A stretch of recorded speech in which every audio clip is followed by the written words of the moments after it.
الحمدللہ رب العالمین والصلاة والسلام علی سید المرسلین اما بعد فاعوذ باللہ من الشیطان الرجیم بسم اللہ الرحمن الرحیم۔ روحانی وظائف چینل کی جانب سے تمام معزز ناظرین کو السلام علیکم۔ روحانی وظائف لایا آپ کے لیے ماہ رمضان المبارک کی 25 تاریخ کا بہت ہی خاص وظیفہ۔ 25واں روزہ آ چکا ہے اور ماہ رمضان المبارک کے 4 یا 5 روزے صرف رہ چکے ہیں۔ اللہ پاک سے جو مانگنا ہے ہاتھوں کو بلند کیجئے، اپنے چہرے سے بھی بلند کیجئے اور اپنی انگلیوں کو سیدھا کر لیجئے اور رب تعالیٰ سے مانگ لیجئے۔ اللہ تعالیٰ تو عطا فرمانے والا ہے، وہ سب سے بڑا سخی ہے۔ وہ اپنے بندوں کو ایسے عطا فرماتا ہے کہ بندے کی جھولیاں بھر جاتی ہیں، اس کی خواہشات پوری ہو جاتی ہیں۔ اور اس کے ساتھ حضرت سیدنا عبداللہ ابن عباس رضی اللہ تعالی عنہما فرماتے ہیں، پیارے آقا صلی اللہ علیہ وآلہ وسلم لوگوں میں سب سے بڑے سخی تھے، اور رمضان شریف میں آپ صلی اللہ علیہ وآلہ وسلم خصوصاً بہت زیادہ سخاوت فرماتے۔ جبریل امین علیہ السلام رمضان المبارک کی ہر رات زیادہ سخاوت فرماتے۔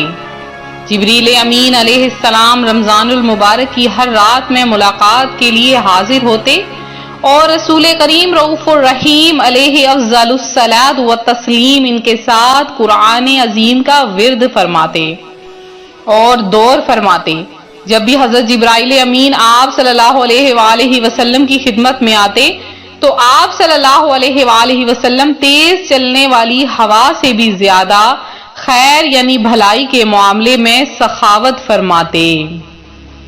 ہاتھ اٹھا کر ایک ٹکڑا اے کریم، ہاتھ اٹھا کر ایک ٹکڑا اے کریم، ہیں سخی کے مال میں حقدار ہم۔ حضرت سیدنا ابراہیم نخعی فرماتے ہیں، ماہ رمضان میں ایک دن کا روزہ رکھنا 1000 دن کے روزوں سے افضل ہے۔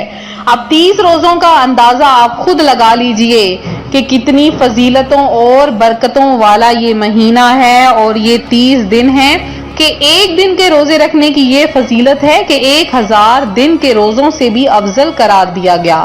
اور ماہ رمضان میں ایک مرتبہ تسبیح یعنی سبحان اللہ کہنا اس ماہ کے علاوہ 1000 مرتبہ تسبیح کرنے یعنی سبحان اللہ کہنے سے افضل ہے۔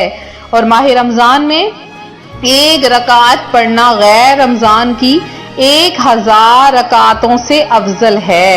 تو ماہ رمضان المبارک کی یہ طاق راتیں ہیں، جیسے کہ آپ نے اب 27ویں رمضان آ جائے گی اور 27ویں رمضان شب قدر متوقع ہے۔ زیادہ تر علماء کرام کا یہی قول ہے کہ 27واں روزہ 27ویں جو شب ہے وہی شب قدر کہلاتی ہے۔ تو اس رات میں اللہ پاک اپنے خاص اپنے بندوں پر تجلی فرماتا ہے اور فرماتا ہے کہ ہے کوئی بندہ مجھ سے مانگنے والا۔ تو یہ ایسی رات ہے جو کہ 1000 راتوں سے بہتر ہے۔ 1000 راتیں بھی آ جائیں لیکن اس رات جتنی رات افضل نہیں ہو سکتی۔ تو کوئی بھی نیکی چاہے چھوٹی ہو یا بڑی آپ لوگ ہرگز نہ چھوڑیں۔ ماہ رمضان المبارک میں تو چھوٹی چھوٹی نیکی کا اجر بھی بڑھا دیا جاتا ہے۔ تو ماہ رمضان المبارک کی طاق راتوں میں آپ جو اعمال آپ نے کرنے ہیں ان میں یہ ہے کہ آپ نے غسل کرنا ہے۔ غسل کر کے جو عبادت کی جاتی ہے اس کا اجر تو اور بھی زیادہ بڑھا دیا جاتا ہے۔ تو ماہ رمضان المبارک کی 27ویں شب سب سے پہلے آپ نے غسل کر لینا ہے اور اس کے بعد آپ نے عبادات کرنے لگ جانا ہے۔ تو عشاء اور فجر کی نماز آپ نے باجماعت ادا کرنی ہے۔ جس نے عشاء و فجر باجماعت ادا کی تو اسے پوری رات عبادت کا ثواب ملتا ہے۔ پھر آپ نے تیسرا کلمہ اور درود پاک کا اہتمام کرنا ہے۔ کم از کم 1 پارہ قرآن مجید کی تلاوت کرنی ہے۔ کم سے کم 2 رکعات صلاۃ التوبہ پڑھنے ہیں۔ اپنے گناہوں پر رو رو کر اللہ سے معافی مانگنی ہے۔ تو شب قدر کی برکات اور 1000 مہینوں کی عبادات کا ثواب آپ انشاءاللہ عز و جل پا لیں گے۔ حضرت عبادہ بن صامت رضی اللہ تعالی عنہ فرماتے ہیں کہ رسول اللہ صلی اللہ علیہ وآلہ وسلم ہمیں شب قدر کی خبر دینے کے لیے تشریف لا رہے تھے کہ دو مسلمان آپس میں کچھ جھگڑا کرنے لگے۔ آپ صلی اللہ علیہ وآلہ وسلم نے ارشاد فرمایا، میں تمہیں شب قدر بتانے کے لیے نکلا ہوں، لیکن فلاں اور فلاں نے آپس میں جھگڑا کر لیا، تو اس کی وجہ سے شب قدر کا علم واپس اٹھا لیا گیا، اور امید یہی ہے کہ تمہارے حق میں یہی بہتر ہوگا، لہٰذا اب تم اسے رمضان کی 25ویں، 27ویں اور 29ویں رات میں تلاش کرو۔ تو ماہ رمضان المبارک میں جھگڑا کرنا بہت ہی برا عمل ہے۔ پیارے آقا صلی اللہ علیہ وآلہ وسلم نے اس سے منع فرمایا ہے، اور ماہ رمضان کی یہ بھی بتا دیا کہ ان راتوں میں شب قدر کو تلاش کرو۔ اب آپ نے اگر 25ویں شب، 23ویں شب، 21ویں شب کو غفلت میں گزار دیا ہے تو 27ویں اور 29ویں شب کو ہرگز غفلت میں نہ گزارے۔ اللہ پاک آپ کو شب قدر نصیب فرمائے۔ تو جس کو شب قدر نصیب ہو گئی اس کی تو قسمت ہی جاگ اٹھی۔ آج اسی کے ساتھ روحانی وظائف چینل آپ کے لیے ایک ایسا خاص وظیفہ لایا ہے جو کہ 25 رمضان المبارک، 25 رمضان کی بہت ہی خاص فضیلت ہے۔ تو اس میں آپ نے یہ چھوٹا سا عمل جو آج آپ کی خدمت میں لے کر حاضر ہوئی ہوں آپ نے کر لینا ہے۔ سب سے پہلے آپ نے تسبیح اپنے ہاتھ میں رکھنی ہے، صلی اللہ تعالی علی محمد صلی اللہ علیہ وآلہ وسلم آپ نے 100 بار پڑھ لینا ہے درود پاک، یا اس کے علاوہ کوئی سا بھی درود پاک پڑھ لیں۔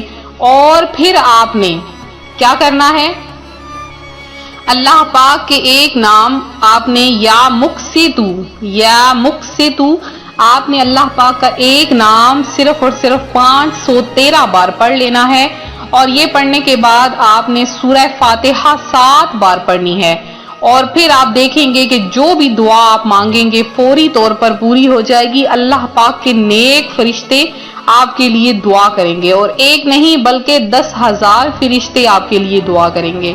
تو یہ تھا ہمارا آج کا عمل، ہمارا آج کا وظیفہ۔ تو میرے جن بہن بھائیوں نے خصوصی دعا میں حصہ لیا ہے ان کا نام دعا میں شامل کیے دیتے ہیں، جنہوں نے جمعۃ المبارک کے میں دعا میں اپنا نام شامل کیا ہے۔ آصف علی ہیں، نیہا ہیں، محمد فیصل ہیں، اور اس کے علاوہ عدنان ہیں، فریدہ انصاری ہیں جنہوں نے دعا میں حصہ لیا ہے۔ اس کے علاوہ نازیہ ہیں، فریدہ ہیں، سید سمیر ہیں، اور اس کے علاوہ خان ہیں، آفاق علی حسین ہیں جنہوں نے دعا میں حصہ لیا ہے۔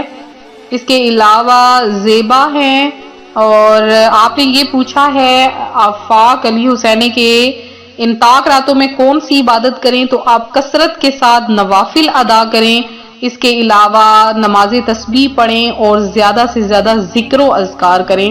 اس کے علاوہ انشاءاللہ عز و جل آپ کے لیے عبادات کی ایک الگ سی ویڈیو بنائی جائے گی۔ اور تحسین النساء ہیں، انس رضا ہیں، عابدہ شیخ ہیں، ذکاء اللہ ہیں، ضیاء اللہ خان ہیں، امیرہ محسن ہیں، قمر عالم ہیں، اور اس کے علاوہ التمش خان ہیں جنہوں نے دعا میں حصہ لیا، ارم غور ہیں، محمد امیر ہیں، آہد ہیں، رانا شاہد ہیں، محمد کیف ہیں، رضیہ مسز علی ہیں، اور اس کے علاوہ جنہوں نے بھی دعا میں حصہ لیا اور ساتھ میں درود پاک پیش کیا ہے، اللہ پاک آپ سب کی تمام حاجتوں مرادوں کو پورا کرے، آپ سب کو اپنی جناب سے بے شمار رزق عطا فرمائے۔ ایک ایک بہن اور بھائی کا نام دعا میں شامل کیا گیا ہے، اور آپ کے لیے کثرت کے ساتھ دعا کا اہتمام کیا گیا ہے، گڑ گڑا کر آپ کے لیے دعا کروائی گئی ہے۔ اللہ پاک آپ کی تمام حاجتوں کو پورا کرے، پریشانیوں کو دور کرے۔ آپ جو دل میں خواہش رکھتے ہیں اللہ پاک اس کو پورا کرے۔ آپ کو اگر اپنی تعلیم کا مسئلہ ہے، اللہ پاک آپ کو بہترین تعلیم عطا فرمائے، اچھے نمبروں سے آپ پاس ہوں۔